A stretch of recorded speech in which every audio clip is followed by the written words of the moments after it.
Welcome to the incredible story of Canada, a vast land shaped by ice, Indigenous wisdom, colonial conflict, and the dream of unity. Today, we'll journey through thousands of years, from the ancient First Nations to the birth of a modern, multicultural nation, known around the world for peace, freedom, and maple leaves. Let's begin our story.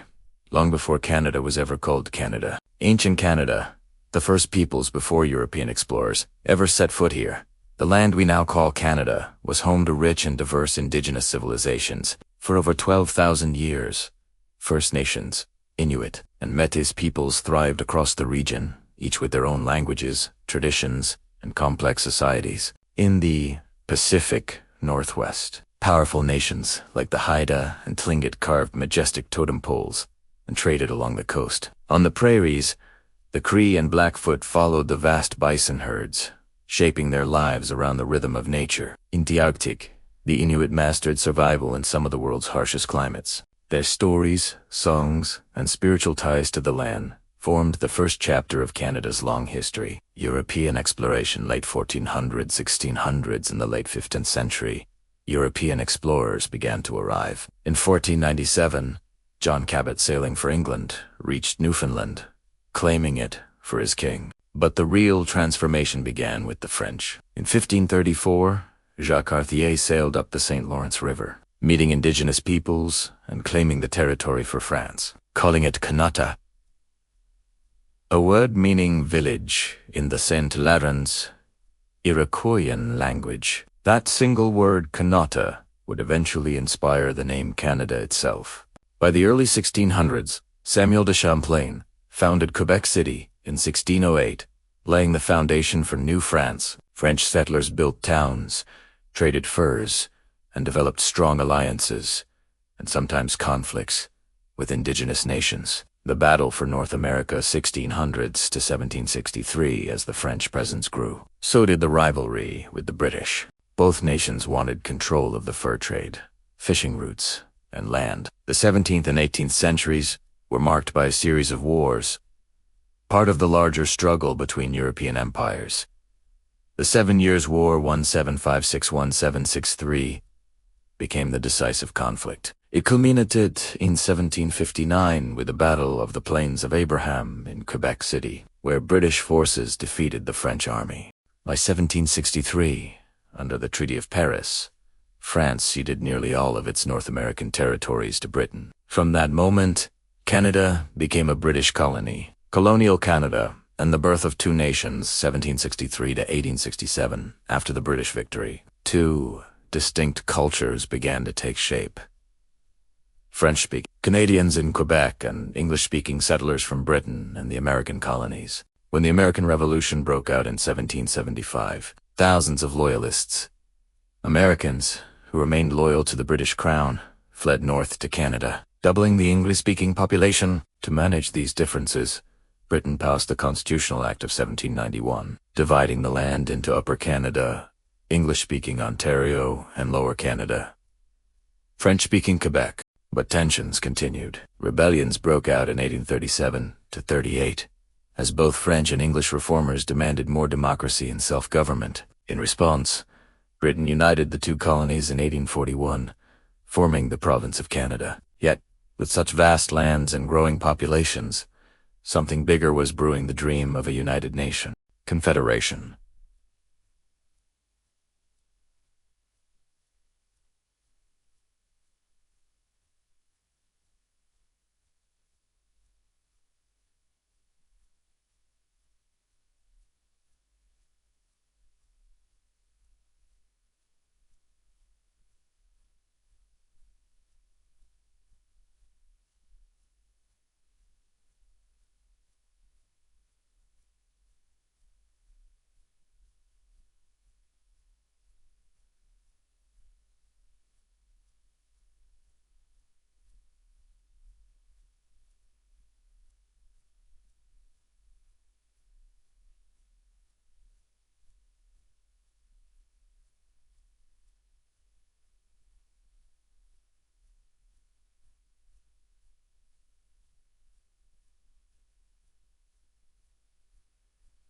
Political leaders realized that unity was the key to stability. After much debate, the British North America Act was passed. On July 1, 1867, Canada was born, a federation of 4 provinces: Ontario, Quebec, New Brunswick, and Nova Scotia. Sir John A. Macdonald became Canada's first Prime Minister.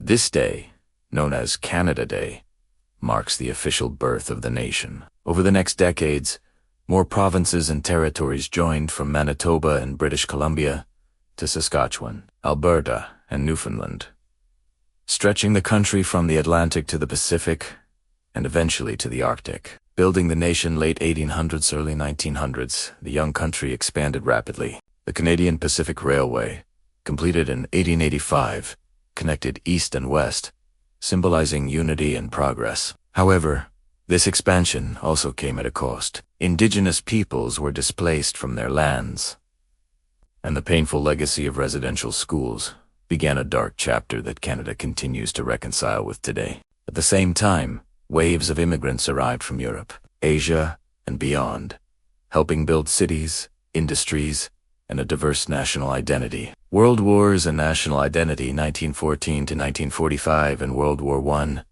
Over 600,000 Canadians served overseas. The Battle of Vimy Ridge in 1917 became a symbol of national pride, a moment many see as the birth of Canada's independent identity. After the war, Canada gained more autonomy from Britain, and by 1931, the Statute of Westminster made Canada a fully self-governing nation. Then came World War II. Canada joined the fight early, contributing massively to the Allied victory. Over 1 million Canadians served, and their bravery cemented Canada's reputation on the world stage. Post-war Canada: peace, progress, and change. 1945 to 1982, after the war, Canada entered a new era of prosperity. CDS boomé, immigration grew, and the country embraced its bilingual and multicultural character. In 1965, the maple leaf flag was introduced, a bold, red and white symbol of national pride. In 1967, during Canada's 100th anniversary, the world celebrated at Expo 67 in Montreal, showcasing Canada as a modern, forward-thinking nation. But there were challenges too. Quebec nationalism rose, leading to 2 referendums on independence, both of which failed, but reshaped Canada's politics. Finally, in 1982, under Prime Minister Pierre Trudeau, Canada achieved full sovereignty with the patriation of the Constitution and the creation of the Canadian Charter of Rights and Freedoms. This marked a turning point, a fully independent and democratic Canada.